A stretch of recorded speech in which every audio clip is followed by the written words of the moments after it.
holding space really is the art of being with someone's experience without projecting, managing, fixing, saving. It's just being with. It's relational. This is The Deep Dive with Adam Roa. All right. What's up, Deep Divers? Thank you for tuning in for another episode of the Deep Dive podcast. I'm your host, Adam Roa. And with me today is a massive force in the movement for rising women. As the founder of Rising Women, and Shelina, Ayana, thank you so much for being here today. Thank you for being a part of the Deep Dive podcast and diving into this question of, are women tired of holding space for men? And we finally hammered down to that one. But first and foremost, I just want to welcome you before we get into that question, say thank you again for your time and introduce you to the Deep Dive audience. So, Hi. Hey. Hi, my name is Shelina Ayana, and as you mentioned, I'm the founder of Rising Woman. And I'd say, first and foremost, I'm a writer. That's my art. That's my way of communicating with the world. And I would say my main focus is conscious relationship and spiritual relationship to self, nature, and other. Really is sort of like the flow of my work. I see everything as really interwoven. And so primarily I work with women, but I love it when men connect to my work as well. And my primary teaching is really in building that relationship to self as the foundation for all of our other relationships to thrive and flourish. So my flagship program is called Becoming the One, and that inspired the book that is going to be published next year. And it's all about really coming home to yourself and building that deep spiritual anchor within and finding connection to spirit and to nature to take the pressure off of other people so that we can have really healthy, whole relationships with them. Beautiful. Thank you. And we have so much overlap as I would say one of my primary, if not my primary message is about self-love. Yeah. And I often speak to how I think every issue on the planet, individually and collectively, can get traced back to self-love as the answer for how we can solve so much of this. And I know that your journey to yourself happened through a divorce, right? You speak pretty openly about that. How long from the time that the divorce happened till you would say, and I know it's an ongoing journey, but you would say that you found your way home to yourself? Mm-hmm. Well, I mean, I think it's sort of a gradual process. I know, before I entered that relationship and that marriage, I was completely lost. And so when I found, I would guess you could call it new age spirituality, I was like crystal healing and chakra balancing, and not that there's anything wrong with these things, but we're certainly not going to get to the root of much with that. Right. And so that's sort of where I thought I was waking up. And I was, in some regard, I was learning to observe my thoughts and learning to observe my mind and challenge my thoughts a little bit. And where did that come from? Is that true or is that just made up? And, so I began that basically when I was 20 years old. And then I thought, now I'm ready for a relationship. And so I basically married the first guy who wasn't a total jerk to me, but there were so many red flags in that relationship. I mean, looking back, I'm like, what were you thinking? Like, it was so obvious, right away, but had to go on that journey. And we really mirrored each other's childhood wounds in such a deep way. And so I would say throughout that relationship, all the way through to my mid-20s, I was slowly waking up and gathering wisdom about myself and about, the world around me. And by the time we went through our divorce, by the time, the abandonment occurred, in the body where he kind of just packed up and disappeared with another person, I remember him driving away. And in that moment, it literally was like, oh, wow, this is not about him. This is really about you. So I had come to a place in my journey where I was able to receive that download from spirit and know that it wasn't about him coming back or, saving me from this. This was really my childhood wounding. And so that was a really rapid process for me. Actually, it was between that and meeting my husband. It was less than a year. I went and did I mean, I was doing plant medicine ceremony every week. I'm fortunate to be very connected and have quite a beautiful community. So we were, hosting ceremonies in my home. I wasn't facilitating them, but I was opening up my space for that. I was doing transpersonal work and shadow work and mother work every week. I was doing rebirthing breath work. I was doing hypnosis, like you name it, I was doing it, and on top of my own healing. And so that kind of happened rapidly. And then I met my partner, Ben, who was the real deal. We were like, oh, wow, we're really ready for each other. How did you guys meet? Well, it's funny. We both had mutual friends, and this one friend of ours, her name was Ushi, and she had come home with one of my roommates at the time. And she just kept saying, you have to meet Ben. And I was like, this lady doesn't even know me. Like, how does she know that I need to meet this guy? And I just kind of brushed her off. And then she was saying the same thing to him, like, you have to meet Shelina. And so I ended up looking him up on Facebook or something. And we had a little conversation, very brief. And I basically was just like, look, I'm in a process right now. I'm really not ready for much here. And we kind of tried to coordinate having dinner a few times and didn't work. And then we just bumped into each other at a coffee shop one day. Like, just, he was there and I was there, and I was like, are you Ben? And he was like, yeah. Are you Shelina? And it was really interesting. Like, right away, my body just felt so relaxed with him. I remember wrapping my arms around him because he was cold and like warming him up. And I'm a very loving person, but I'm also like kind of a little pulled back until I know you. Like, I'm not really the type to get really physical right away. So I noticed that all of a sudden I'm wrapping my arms around this person within 10 minutes and just feeling like I want to hold them.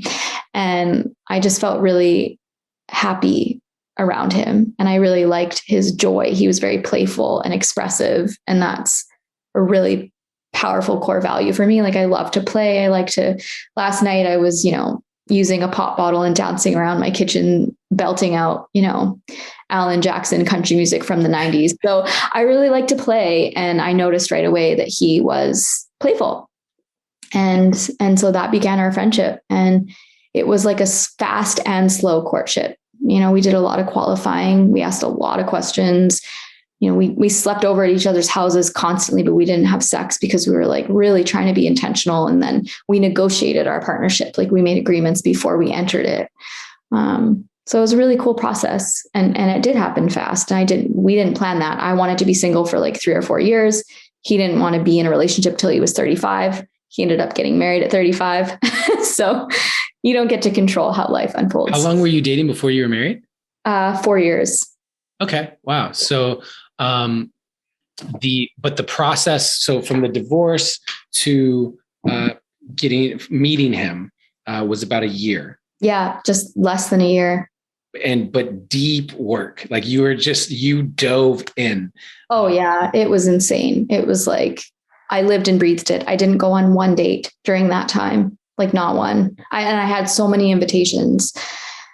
I was getting I even had like very wealthy people being like, oh, I'll fly you here, I'll fly you there, and it was like everything in my body just did not even want to go there. It was like, what's the point? I'm just going to repeat the same pattern. Like, I knew so deeply that as much as it might look, enticing or alluring, it's just going to turn out the same way because my patterns were so in my face at the time. And, I really saw the ways that I wasn't open and that I was projecting my mother wound and my father wound onto my past partner, and all of the ways that I pushed them away. And, we both had a part to play, and I was no innocent bystander. And so really seeing things so clearly and knowing how relationship patterns work, because I had still been studying relationships for the past 5 years, even though I hadn't possibly been living the work very well during that period of time. I knew enough to know that no matter what, I can't outrun this. Mm-hmm. So I just dove in. And then when I met Ben, I had written down all of these things that I wanted, including like, I didn't want a partner who drinks. and he doesn't drink. So. And so you were actually planning on being single you'd had this in your mind, yeah. 3 years of being single. At least. Yeah. I was like, I don't want a relationship. Not that I wanted to stay closed. It was just, I want to just focus on me. And I initially, when I went through my divorce, my abandonment wound was ripped open. So I was actually really reactive. Like I lost myself, and I was chasing my ex-husband, and it made it worse that, he kind of just totally ghosted me. Like when we had a shared life, like he didn't move his stuff out of his house for a year, so I was just left with all of our stuff, all of our everything. So it was traumatic. I wouldn't ever say that, that's the right way to leave. And I lost myself. I was so reactive. I was so grasping, and so once I made it through that, I really felt ready to be on my own and just sink into, that relationship with myself. So when I met Ben, I resisted it for a while. I was like, no, I'm not going to do this. And it was funny because he was also like, no, I'm not going to be in a relationship. But it was just so obvious, like, this is my person. And I couldn't resist it. And I'm glad I didn't, because, now we're, going into our 7th year, and it's like, it just keeps getting better. Like our relationship is better now, and it's like more passionate and more alive than it was back then. And we definitely went through some crazy bumps along the way. Like we still had a lot of work to do, but it was worth it. So I'm glad. Well, that's beautiful. And speaks to, the work that you did individually, and something that I've learned, because I dedicated this year, 2021, to being single. I said, nice. No relationship in 2021. This will be arguably the first year of my adult life that's actually the case, that like one full year. And there's a lot of reasons why I've committed to that. One of the main ones being what you kind of spoke to, which is, seeing these past patterns come up, right? Mm-hmm. And one of my past patterns, just because of the habit of being in such a long-term monogamous relationship, is to fall into relationship, mm-hmm. to actually want to be in it. I've noticed, for example, this year, I would notice, I'm having a bad day. This is where I reach for the feminine. Yeah. It's like, wow.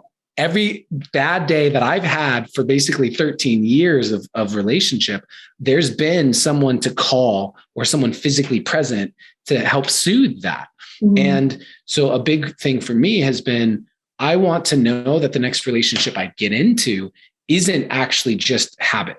It's not just that. And by giving myself the year, I feel like it's kind of like purging that, where no matter, even if, because I had a opportunity to get into a relationship with a woman, and I spoke to myself and to her, my old pattern would be to say, let me go in on this. Yeah. And I personally get to break that pattern. And that's more important to me than anything else. Mm-hmm. And so you broke a lot of those patterns. And for me, seeing that there are certain things you only see in the other dynamic, like being single, I see things that I didn't see when I was in relationship. Yeah. Vice versa.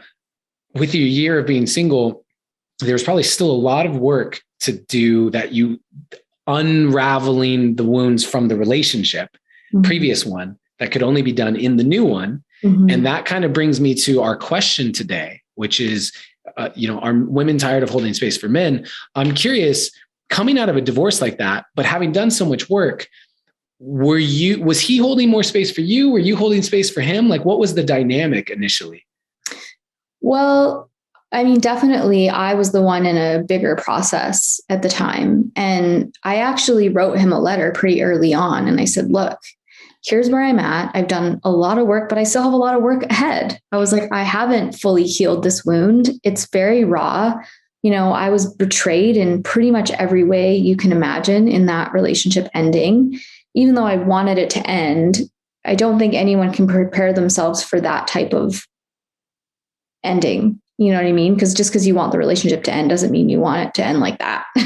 So I told him, my abandonment wound is raw, and I am a little more sensitive right now, and I might need more reassurance from time to time, and I need more clarity. I need to set parameters for what to expect in this relationship. But I think the piece was I really wanted to be fully accountable for that. Like, I didn't expect him to guess. I literally told him, like, these are the exact things that you could say that would be comforting for me, and you're not responsible for my wound.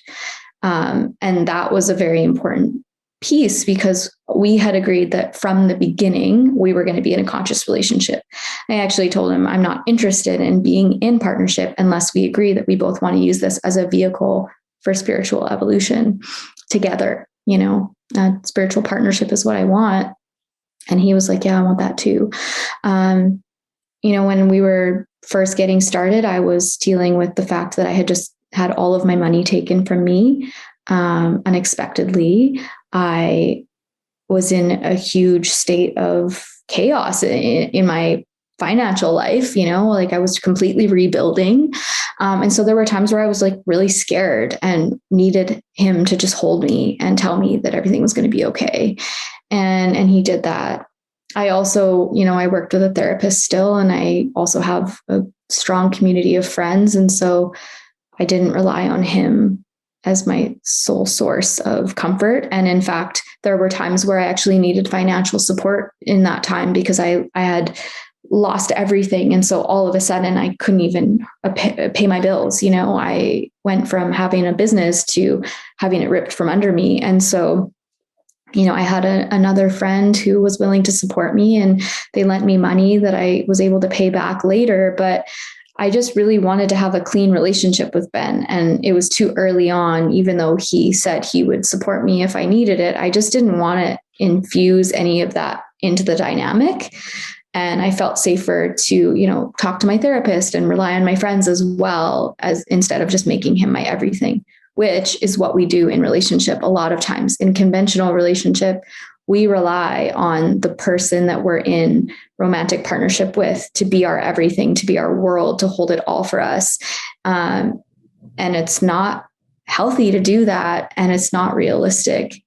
So I think we really have to sort of reorient to what it means to be community-oriented beings, and to rely on our friends and our family, or the people that are our chosen family. And that can make a partnership so much stronger, right? We need those people around us to hold us through. We can't just rely on that one person. That was a huge lesson for me, actually, was because my previous partner and I, we had business together. We led retreats together, led workshops, spoke on stages together, coached people together. Mm-hmm. And it was something where it was kind of us versus the world. Yeah. In a big way. It was like, we are a powerhouse. We're a power couple. We were fixtures in the community. People looked up to us as a couple. So we just had this identity as a couple. And I remember one of the first lessons really that I got was after that relationship ended, seeing the importance of community. And going, wow, I've never leaned into friends like this. I've never leaned into community like this. And I've since realized that that was such a missing piece, because there are things that you get from community and friends in your own evolution as an individual, from those varied mirrors and reflections and different types of humans and all of the things that you cannot get from one person. And so if you insulate yourself within the bubble of just a single person to be your evolutionary mirror, it's a recipe for some disaster, I would say. And in my case, just learning that power of community, it's funny now because we both have our own communities. I have the Create Community of Rising Woman and the Path. And so these various ways we've gone on to actually, through understanding the power of community, now say, okay, well, I want to provide that as an opportunity for other people. And so in those early times in your dynamic, I'm curious, did you feel a balance in the relationship because coming back to our question around like, are women tired of holding space for men?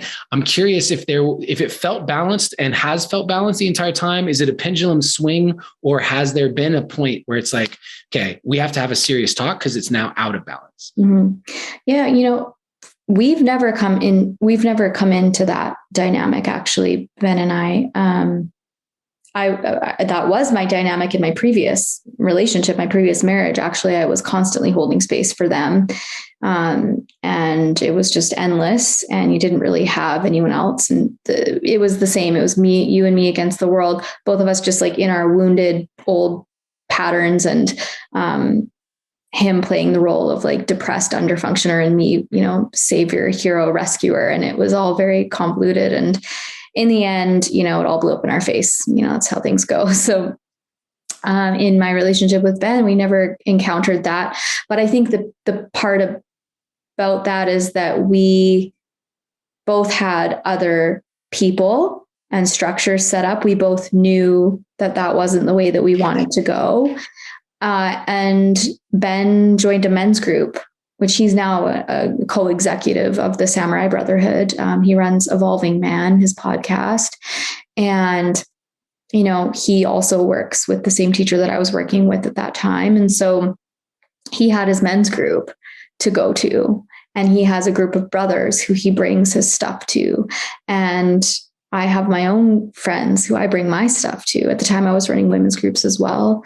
I don't do that anymore.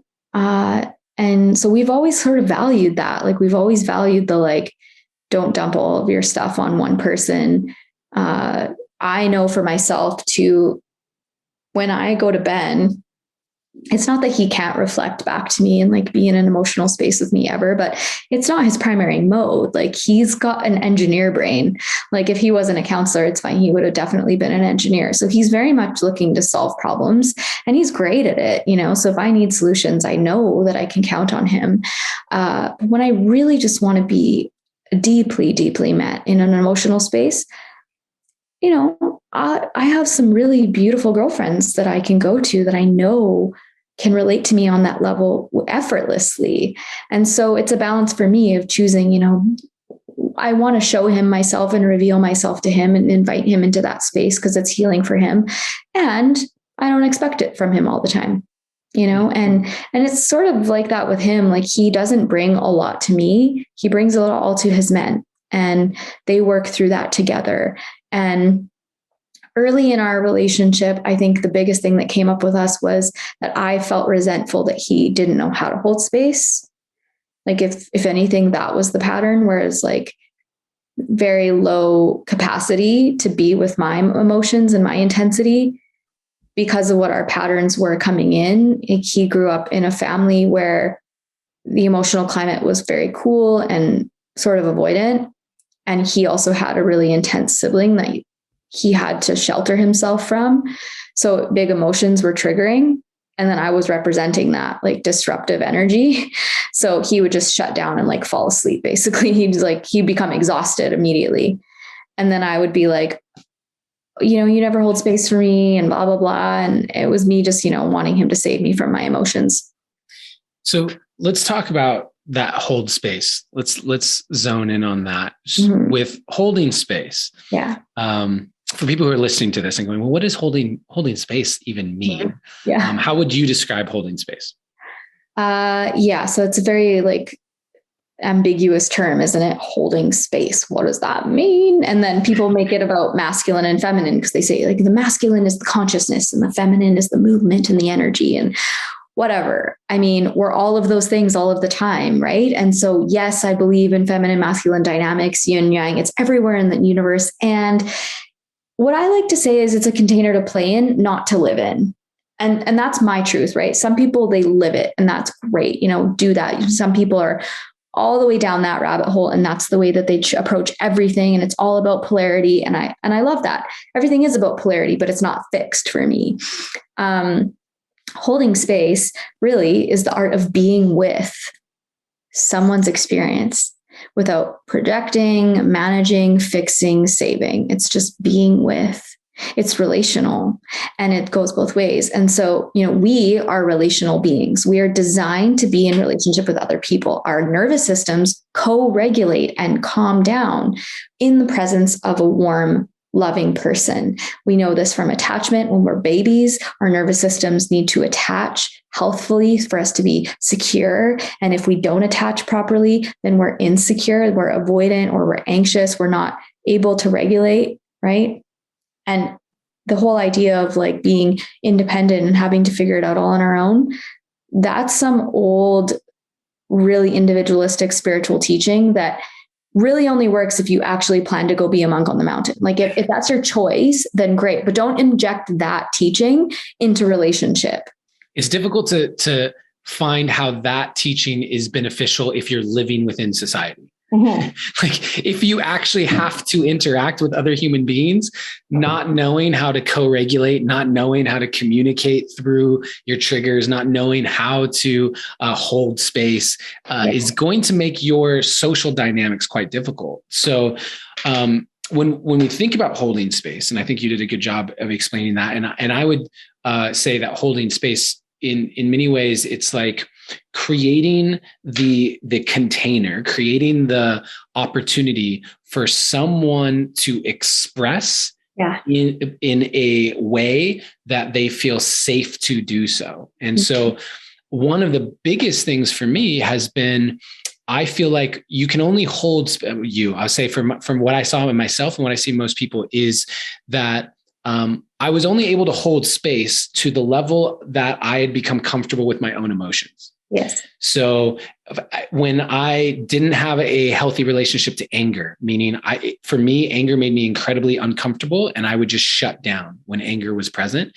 As a result of that, because I was uncomfortable with my own anger, someone else being angry shut me down. I would say, stop yelling, or don't project in that way. And I was not capable of holding the space for someone's anger. Mm-hmm. And yet I was so used to sadness for myself, having gone through depression and stuff, that I could hold the space for someone's sadness. Right. And so there's this kind of nuance to that. Mm-hmm. And I'm curious, just straight to the question here around, are women tired of holding space for men? You had mentioned before we started recording this, that you're noticing an imbalance. And as a woman who's a leader of women, mm-hmm. I would love to hear your thoughts on that specific question. Yeah. Well, I think the best way to enter this conversation is with a personal example. So how I was telling you before, like my biggest complaint with Ben in the beginning, when all of our stuff was coming up in the power struggle phase, it was, you don't hold space for me, you don't listen, blah, blah, blah.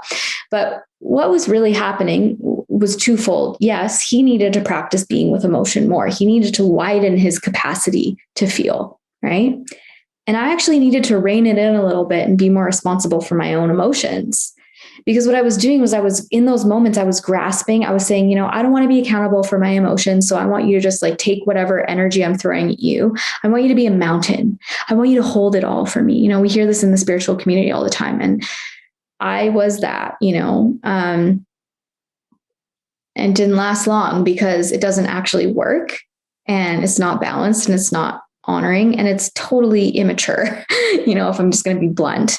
So I really saw early on, oh, wow, this pattern keeps repeating. And then I just keep chasing him to, hold space. And I think I'm the conscious one because I'm ready to talk right now and he's not ready. So one day I recorded our conflict. And the funny thing is that I did it to prove to him later how right I was about how avoidant he is. And then when I replayed it back to myself, I was so humiliated. I was like, oh my God, I am totally on this guy. Like, this is intense. And no wonder he's leaning out. Like, he has nowhere else to go, and it was not pretty. So I really had to be like, okay, this is a you thing. He doesn't actually need to change right now. You need to change first. So I sat him down. Beautiful humility in that too. Yeah. Well, fortunately, we had both been in deep tantric shadow work containers. So we were like actively spending, 6 to 9 hours a week in with a teacher. So we had the tools. it's just you having the tools and living them, takes a lot of work, we're there now, but it took a lot. So one day I just said, hey, you know what? I actually want to talk to you. Can we sit down? Can we process? I want to have a clearing with you. And I said, look, I realize that I've been leaning into you and I've been expecting you to hold space for me and I've been expecting you to change. And what I realize is that I'm just like reopening this childhood wound that you have constantly. And I'm going to take ownership over my own experience. And when you can't hold space for me, I'm going to just go into the other room and I'm going to hold space for myself. And then I started doing that, and I started doing inner child work. There's now a meditation on Rising Woman under gifts, and it's the Healing Your Inner Child meditation. That is literally the process I guided myself through in order to heal my anxious attachment and move into secure relationship with myself. And so I started doing that. And what do you know? Once he had a little bit of space to breathe, he started leaning in. And now it's like that pattern doesn't exist. Like we literally never experience that now. I don't experience the anxiety. He doesn't feel like he needs to shut down. We barely, like we have conflict, but we barely entertain it. It's just like, let's move through this. We're not going to play with energy that way. Whereas, back then it was like long drawn out, it's just so dramatic. And so as I started taking more ownership, he started to lean in. And the caveat here is, when I tell this story, sometimes people think, oh, well, it was, did he not need to do anything? He definitely did. If he had stayed the same, we wouldn't be together to this day. Like if he hadn't shifted at all, it wouldn't have worked for me, because his pattern was to go into like far out avoidance. Like we're talking like turn your phone off and just ignore me for like 2 days, but also my behavior needed to change as well. So it was like a both and thing. And it really was, someone had to go first, and it was on me, because I was the one that was like banging at the door all the time. It's like, well, you want change so bad, so change, Mm-hmm. And so in that, I think to come back to your question is the imbalance, right? The imbalance that I see is very much what I was embodying then, which is this idea that we have in relationships where, and this is in heterosexual relationships, especially, but because we label men as like, they need to be masculine, they need to be mountains, they need to hold it all. But this happens in all dynamics. There's always polarity and different energies happening.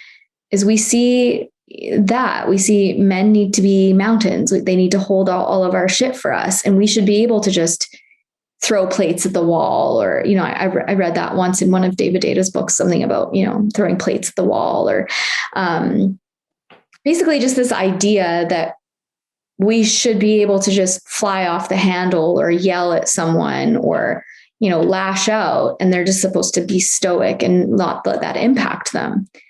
But when you look at how nervous system regulation works, that makes absolutely no sense. It might sound nice spiritually, but really I think what we're saying is, be a parent figure for me while I be a child. And I think that's unhealthy. It's taught a lot in the community and also amongst my guy friends. It's a very real thing that guys talk about, which is, and it comes back to the 4 agreements, right? Don't take it personally. Yeah. One of my really good friends actually said to me recently, because I was going through this thing where a woman sent me some messages that they got me. They sent me into a triggered response, and he said, "This is what women do." Mm-hmm. Said, you just have to learn not to take it personally. They know how to say that thing that gets right underneath all of the things and activates that trigger because they're wanting a response. That's the testing that's often talked about that the feminine will do. My question for you though is, I've always kind of struggled with that idea. I've struggled with the idea that it's simply a do whatever you want, and my job is to not take it personally. Yeah. And what's interesting is the question is, are women tired of holding space for men? But based on what you said, I'm wondering if do you feel like maybe it's the other direction, that men are I think it's both. We're just tired of holding space for each other. I think we don't know how to hold space. We don't know how to be responsible for ourselves. And we constantly project in our relationships.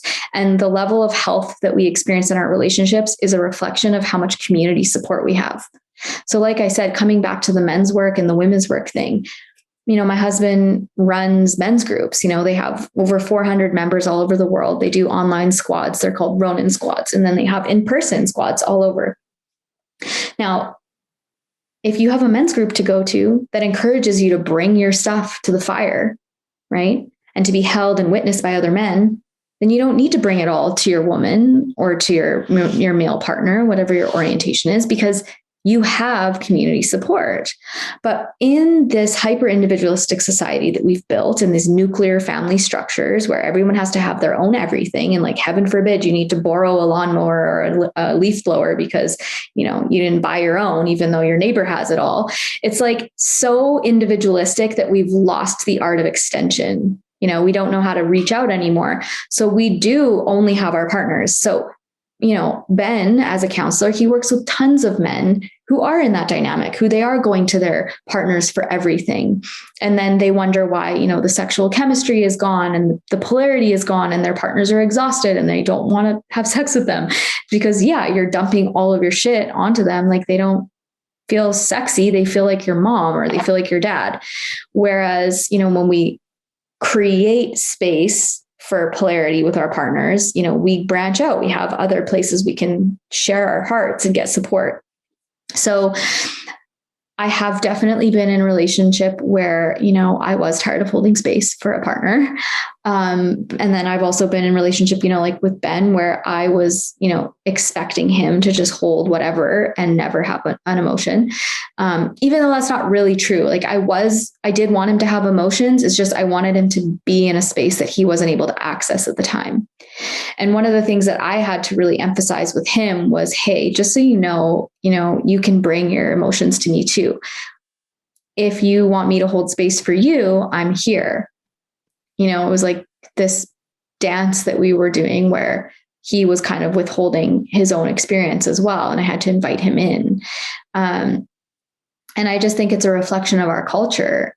I think a lot of men are isolated. I know a lot of men are isolated. It's not a thought. It's a knowing. Like there's more books coming out. There's the Boy Crisis, which I haven't read, but Ben has read little pieces to me, and it's his like top recommendation. And he talks about in that book how isolated young boys are and how they're treated differently and how men don't have community. We know that men commit suicide at much higher rates than women. We know that they're essentially behind women in academia, that they are not thriving in the same way. And so in those containers where they don't have other men to talk to, they are going to bring it all to their partner, and that's going to erode the relationship. Or keep it inside, right? Or keep it inside, which is, again, we see with the suicide and the substance abuse and all these things, it's got to go somewhere. Mm-hmm. And so, yeah, it's a thing, but I think we need to look at it on a cultural level, and we need to look at it as we each have to be personally responsible for learning how to be with ourselves and our own emotions, and then understanding that we do have an impact. I don't subscribe to the idea that I should be able to just, fly off the handle and be a total chaos monster, and then Ben should just take it. That doesn't make any sense. One of the a woman I dated, her perspective was, it almost felt like she was testing to see, can I hold all of her, right? Like that's like the idea. Like, are you capable of holding all of my Shakti? Are you capable of holding all of it? Because I'm changing like the wind. And one moment I might be this and one moment I might be that. Mm-hmm. Do you see that as a theme? That, to me, that feels like a theme that I've seen, especially in the new age kind of spiritual community and like the goddess movement of this reclaiming of feminine power. Mm-hmm. And I think that's a beautiful thing. First and foremost, I think it's a beautiful thing to see this reclaiming of feminine power. And I'm also seeing that it comes with this is how I am, deal with it kind of mentality. I'm not sure if you're seeing that same theme. Yeah, I mean, we see it everywhere. It's emotional immaturity is what it is. And there is a big difference between being in maiden energy and being in, wise woman energy. I think we begin by embodying maiden energy and we feel really powerful and we want to be seen and we want to be heard and we want to express ourselves to our partners and we want them to hold it all. And in a sense, I agree. Like we should test our partners. He tested me, I tested him, but there's a responsibility there that we have to include. Testing can be done in a healthy way, in a way that we're still in ownership over our own behaviors and our own reactions. And if we really want to be met deeply, then I want to come in whole. I don't want to be saved. I don't want to be contained by you because I can't control myself. I want to feel safe and I want to feel held and I want to know that you're not going to freak out, while I'm in the middle of giving birth or something and, I'm whatever, screaming or, in a trance or, in some other, realm that you've never seen before. But if I'm hurling insults at you or, being uncalibrated and hurtful, I don't expect you to hold that. And I would never expect that behavior on the other end. That's the funny thing is we say that about the masculine, but if it was the other way around, it would be considered abuse. So I don't really subscribe to it. I think it has to be a balance. I mean, yeah, we test each other and we're not children. I think there's this element of feeling childish. We want to be protected and held and all of these things, but we also want them to just let us be however we're going to be without having to be accountable. Mm-hmm. And what I notice in my relationship with Ben is if I'm in a mood or if I'm kind of having a rough go, like I remember a few months ago, maybe 6 months ago, we had come back from living in a different country for a while. And I just felt so alive there. And when we got back, we were living in Vancouver at the time. I've moved now, but we were living in the city. And the city is not for me. And I was feeling really bummed. And I was just kind of not alive. I was like, I don't want to be here. I'm not happy. So we weren't really connecting. We weren't having sex. And he was feeling it, but he wasn't really bringing his vulnerability to me. And so I just kind of had permission to just stay in a slump. And then I remember he was on a call with his men's group and he was being vulnerable with them. He was sharing how it was impacting him and he was feeling really sad. And I snapped out of it. I was like, oh my God, I'm impacting him. I need to get it together here. And I told him afterwards, I said, I hope you can bring that to me because sometimes that's what I need. I need to see the impact that I have on you because it brings me back into alignment because impact is important, right? I'm here to do good in the world and to tread lightly. And so when he reflected that, it sort of woke me up. And that's where I think women sometimes get lost is they want just a one-way street. Mm-hmm. Yeah. And that was really well said. I feel like as men being kind of trained and raised to not show our emotions and definitely not be vulnerable, especially to women, as that is kind of ingrained in us from such an early age, then women almost by necessity will find like they'll need to go further and further to elicit that response that lets them know that they are having an impact. Mm-hmm. Like to have, if you've been able to just come to you and say, hey, this is what's happening for me. This is my experience. This is what's going on. You may have realized sooner, wow, I'm having that impact. Mm-hmm. But I think of how many relationships are out there where the men are unwilling to let the woman know that they're being impacted by their partner because they're supposed to be the mountain. They're supposed to be the rock. And as a result, the woman's like unaware that they're having an impact and maybe unconsciously or consciously seeking to know that is there. And therefore that behavior goes further and further and further. And that experience for me and the dynamic I was speaking about earlier of not having, like the space where it just kept coming and kept coming and kept coming was so must have been what Ben was when it is that lean out early on. Is like, I was like, I need a break. I just need a break a bit. Do you feel like, do you see is there any major themes as being so tapped into a community of women? Do you see major themes right now for how men can show up more powerfully in their dynamics? Mm-hmm. Or for women, maybe like things specifically, you're like, I know you've spoken to taking ownership of our own experience and being able to take the power of community and ownership of our own experience. Are there any specific actions that really you would advise either to men or women? Mm-hmm.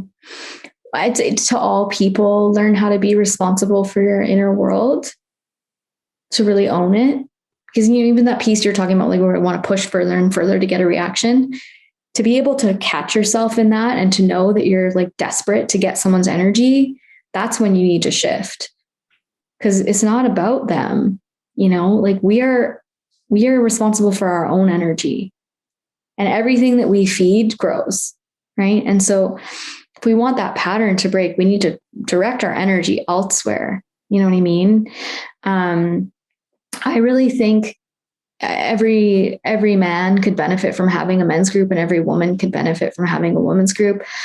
I know I get this really beautiful experience that not a lot of people get, because I hear a lot of people say, where's all the good men? There's none left. And because I work with a bunch of women, I see that dynamic all the time. I see that side of things, but I also am married to a guy who runs a large men's community and counsels men all day long, and I see that these guys are dealing with the exact same complaints that women are. Their partner doesn't want to do the work. Their partner doesn't want to, do clearings. Their partner doesn't want to experience emotional, processing. They don't want to go into it. They think the relationship should be easy. Men have these exact same complaints, which is interesting because you don't know that until you're around it all the time. Because I'm constantly challenging women who say that there's, no men who want to do the work. That's not true at all. I think we just have to learn how to value our impact more, be in relationship more, understand our nervous systems more, realize that we are often very dysregulated because of our past traumas. And so when we're in relationship, what happens is both of our dysregulated nervous systems are just bumping into each other constantly. And so the solution is for both of us to learn how to be more secure and to really be in a relationship that values harmony, and like we can have polarity and good sex without having to fight. That's actually possible. I think it's just a whole reorientation to how we do relationship, really, and to value sharing our hearts more. I think the nervous system one is the one that I've come back to time and time and time again. I've just, from my own experience with PTSD from sexual abuse and depression and all of these, my own journey, I realized that the shifting of how I operate is only really possible if I feel safe enough to make the shift. Yeah. And so as long as my nervous system was in a state of fight or flight or freeze, if it's in that elevated state, I'm going to kind of circle the wagons to just protect myself. Yeah. And that is going to include protecting my ideologies, my belief systems, all of those things. And so finding ways in partnership to help understand when your partner is in a dysregulated state, or when their nervous system is, and you did it literally on your first meeting with Ben. It sounded like where he was cold and you held him, and literally something like that, just so soothing to the nervous system and like warming him up. That alone will shift the neurology so deeply from, I don't want a partner, I'm walking through the world and that I can't have a partner, to even like for him, maybe just a moment of going, maybe I could have a partner, just because of the nervous system coming down. And for me, that would be my biggest thing is really learning. That's been my single journey, is also learning how to do that for myself. Yeah. And I think once I understand how to do that for myself, I'm now more capable of doing that for my future partners, because their triggered state won't necessarily trigger mine in the same way, because I know how to regulate my own. Yeah. Yeah. It's such a dance, and it's a delicate one, right? Because we want to know that there are going to be people there for us when we're struggling, and we want to be held in our process. And we're also responsible for ourselves. It's both, and it's not this or that. Right. And so the more we can be responsible for our internal world and also ask for what we need, or at least express where we're at without making our partners our parents in our minds or unconsciously, the better we'll be. And the more they'll feel like they want to come toward us. And I think that's what people don't get, is that when you back something against the wall, when you're going towards it with an intense energy, the only place it has to go is backward, move away. It's just basic energy dynamics. So what happens when you give space for them to move toward you, right? So we have to be aware that if we actually want our partners to hold space for us, if we actually want our partners to understand us, we also have to be responsible for communicating and embodying what we're trying to say or what we need, instead of just expecting them to guess or expecting them to, take all of our shit when we're having a bad day. And that goes, on both sides of things. Both Ben and I have had to learn that when we're stressed, we're not our best selves, neither of us. And that's our biggest lesson in relationship, is knowing, okay, I can see that you're stressed when you react in a moment and you have a moment of, misattunement with me, or you snap at me. I have a choice in that moment. I can react and I can become all wounded and I can get defensive, or I can just breathe through it and say something positive or ask what you need, and I do this now for him and he does this for me. We fail at it sometimes, but we do our best, because we realize, like, hey, we only really have conflict when both of us are stressed. We need to learn how to be aware when stress is there and not feed off of it. Right. And so it is a balancing act on both sides. I think we all just need to be responsible for that in the relationship. And if we're both competing to love each other harder and to support each other more, like there's no room for imbalance, because everyone's trying and everyone's doing the work. I love that. Very, very well said. And ultimately comes back once again to ourselves and our self-love journey, and the ability to understand how we respond to stress, how we respond to trigger, how we respond when our nervous system is fried like that. And so coming back to that, and Shelina, thank you so much for coming on this podcast and sharing all of that. It sounds like really both sides are just tired of holding space for each other in the way that we have been. And it sounds like there's an up level that you see for how we do this in relationship. Yeah. And I would agree. I think that the kind of paradox of it in my mind is, as we learn to hold space for ourselves more effectively and enlist the support of community effectively, then we actually become more capable and more willing to hold space for our partners. So therein lies the paradox. Stop making it about the partnership, start making it about yourself and how to do that. And your partnership will improve significantly. Absolutely. Yeah. Can you let people know where they can find out more about all of your goodness? And you're going to have a book coming out early next year. Just like, let us know where we can get more Shelina. Yeah, more Shelina. Well, I have my personal Instagram, which is Shelina Ayana. And then my main vehicle for my writing is Rising Woman on Instagram. So it's at Rising Woman. And we've got about, I think, 2.4 million readers over there. Only 2.4 million. Only 2.4. I know, it's crazy. I never planned for that, but grateful. And then risingwoman.com. That's the website. That's where you can get that meditation I told you about. It's free. You can just download it under gifts. You just need to put your email address in and it'll get sent to you. And yeah, you can go over there and check out some of our programs and offerings and all the good stuff. Amazing. And we'll put those links in the show notes. Once again, thank you so much for taking the time. Literally, she hopped off a call with her editor working on the book and is going to go right back into it. And it's so in demand, and very excited for this book to come out. It's been such a pleasure to talk to you. And thank you, Deep Divers, for being a part of this. If this has resonated with you, share it with your partner. Share it with your partner. Share it with the men in your life, or the women in your life that you want to be building this community with. If you want to start a men's circle or a women's circle, this conversation can help illuminate why that's so important. And this conversation can definitely help in your relationship dynamics in ways that often we can't hear when our partner is the one telling it to us. So thank you so much for listening. And I want to remind you that always, in all ways, you are seen, you are heard, and you are loved.